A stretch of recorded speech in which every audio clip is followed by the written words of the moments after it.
जब भगवान श्री कृष्ण का प्राकट्य वृंदावन में हुआ, तब कैलाश पर्वत पर ध्यानस्थ भगवान शंकर को यह समाचार मिला। यह सुनते ही उनके अंतर्मन में आनंद की लहर दौड़ गई। महादेव बोले, अब मुझसे रुका नहीं जाता, ठाकुर जी के दर्शन करके ही लौटूंगा।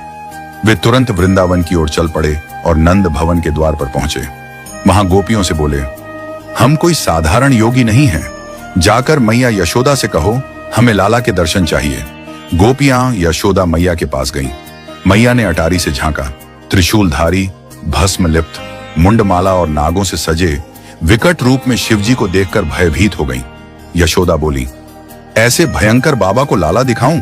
मेरा लाला तो डर जाएगा। गोपियां शिवजी को यह बात बताने गईं। महादेव मुस्कुराए और बोले, मैया तू एक नाग से डर रही है, तेरा लाला तो शेष नाग पर शयन करता है। पर यशोदा मैया टस से मस नहीं हुई। भिक्षा ले लो, पर लाला नहीं दिखेगा।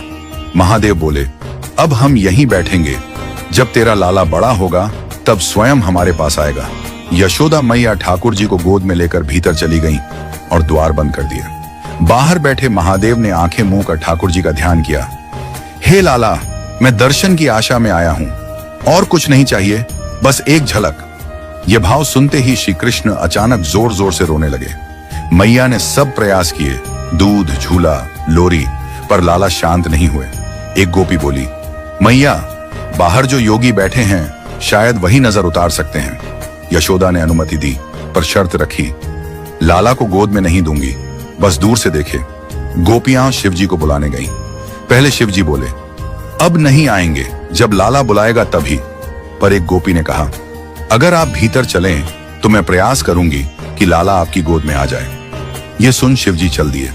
जैसे ही उन्होंने नंद भवन में प्रवेश किया, श्री कृष्ण का रोना शांत होने लगा और वे मंद मंद मुस्कुराने लगे।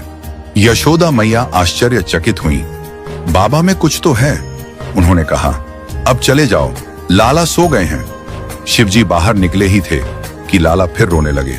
यशोदा समझ गईं, इस योगी का मेरे लाला से कोई गहरा संबंध है। फिर से शिवजी को बुलाया गया। इस बार पालने से दर्शन की अनुमति मिली। शिवजी बोले, मैं सौगंध खाकर कहता हूं, जब तक तेरा लाला बड़ा नहीं हो जाता मैं उसकी नजर की रक्षा करूंगा। उन्होंने पालने को दंडवत किया और कहा, मैया तू क्या जाने, तेरी गोद में कौन खेल रहा है। इसके बाद शिवजी ने अपनी शिव श्रृंगी बजाई। उसकी ध्वनि सुनते ही श्री कृष्ण हंसने लगे। पूरा नंद भवन उस दिव्य मिलन का साक्षी बन गया। यह कथा बताती है कि सच्चा भक्त प्रभु के दर्शन के लिए कितना व्याकुल होता है, और प्रभु भी अपने प्रेमी की भक्ति को व्यर्थ नहीं जाने देते। यह लीला श्री कृष्ण और शिवजी के बीच की अनंत आत्मीयता का प्रतीक है, जिसमें भक्ति, प्रेम और समर्पण का अद्भुत संगम है।